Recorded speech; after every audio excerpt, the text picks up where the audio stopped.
Solar Coffee.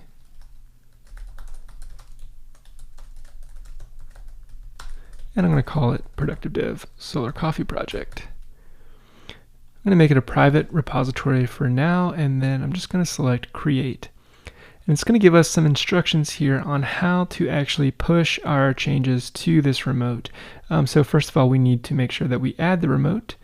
If you have this set up using username and password, then make sure that you are selecting HTTPS here. If you've set up SSH keys to work with your GitHub account, then you're going to want to use SSH. So I'll copy this to add the origin, and then I'm going to run git push u origin master. That's setting the upstream here to this remote branch master.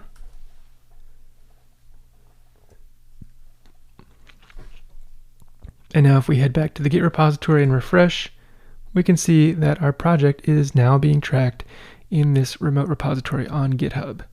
Again, this is all kind of optional, but I would definitely recommend it, especially if you're going to be spending more than a few hours on a project, really to set up a GitHub repo, or just a Git repo in general, and then setting up some remote so that you can have your work wherever you are. Okay, so let's get back into the code now.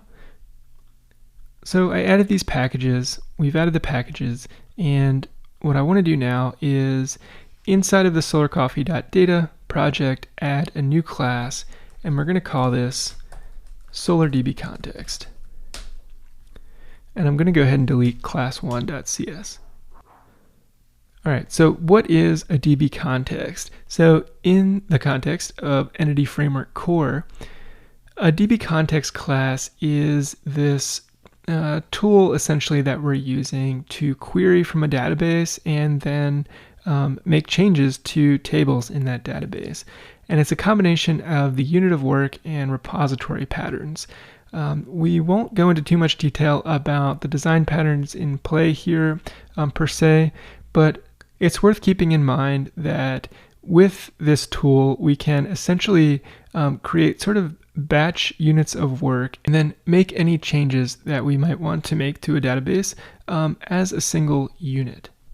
And you can think of it as, in a way, representing the particular database that we want to target. And so in order to set it up properly, we need to, of course, specify the database that we're connecting to. And to get that started, inside of our class SolarDBContext, I'm going to inherit from a base class IdentityDBContext. Then I'm going to import the ASP.NET Core Identity Entity Framework Core, and inside of this class, I'm going to have, first of all, a parameterless constructor here. And then I'm going to have a constructor that takes in a DBContext options and passes it to the base class.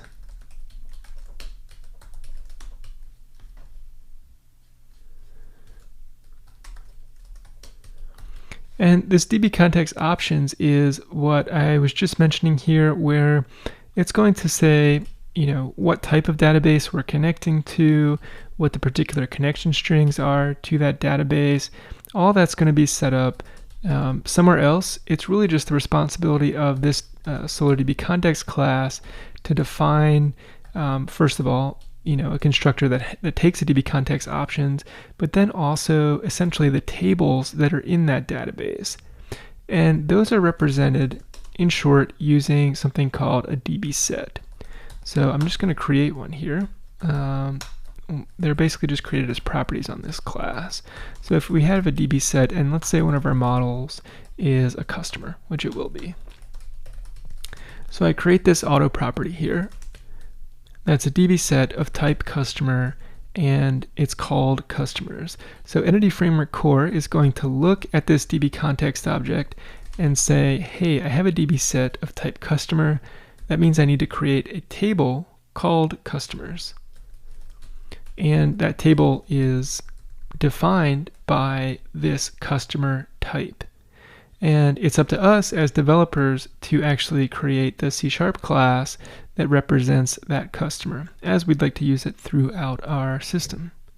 And so what I'm going to do is in data, we're going to create a directory here called models.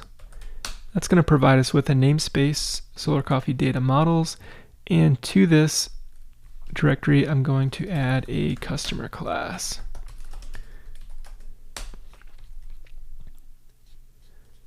Now, I mentioned that Entity Framework Core is an ORM, and since it's an ORM, it's concerned with translating data from one piece of software to another. And we are in C# right now, and so we need to think of a customer in terms of an object that we want to interact with.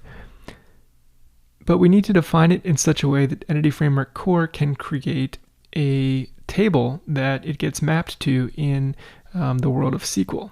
And so what I do for all of the models here is create an ID field, or an ID property rather. And what that's going to do is create a primary key ID on the table customers, and it gives us a unique identifier for any of the customer objects that we're dealing with on our side in C#. Likewise, I like to create these created on properties and updated on.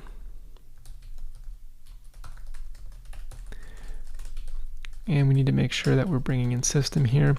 And why this is useful is it's just so often the case that there are features which really depend on understanding when a customer or when any model was first created and when it was last updated.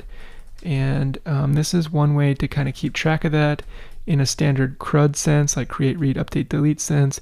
Whenever we're creating something, we just want to say when that happened, because that's often useful. And whenever we update something, we want to say at the very least when the last update occurred.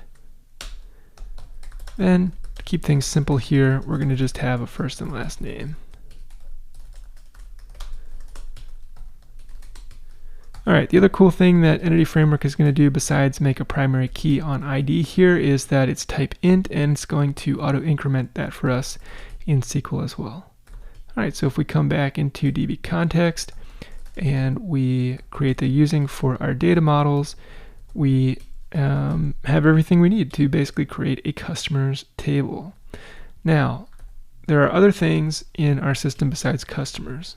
We're going to have products, of course, because our app is concerned with selling products and creating invoices for our customers. Likewise, we'll be tracking inventory, so we'll need some type of model for that.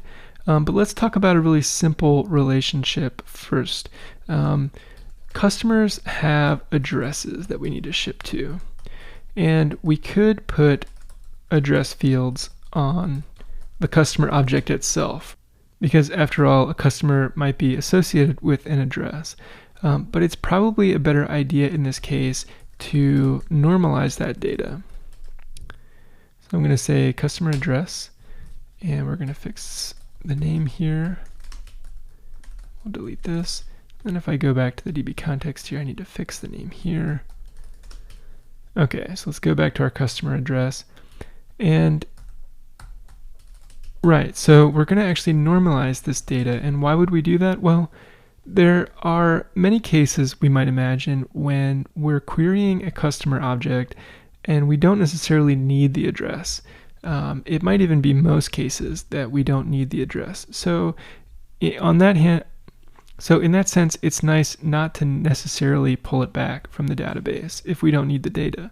It's also the case that a customer isn't really defined necessarily by their address, and so it's just something that we can pull off into a separate table.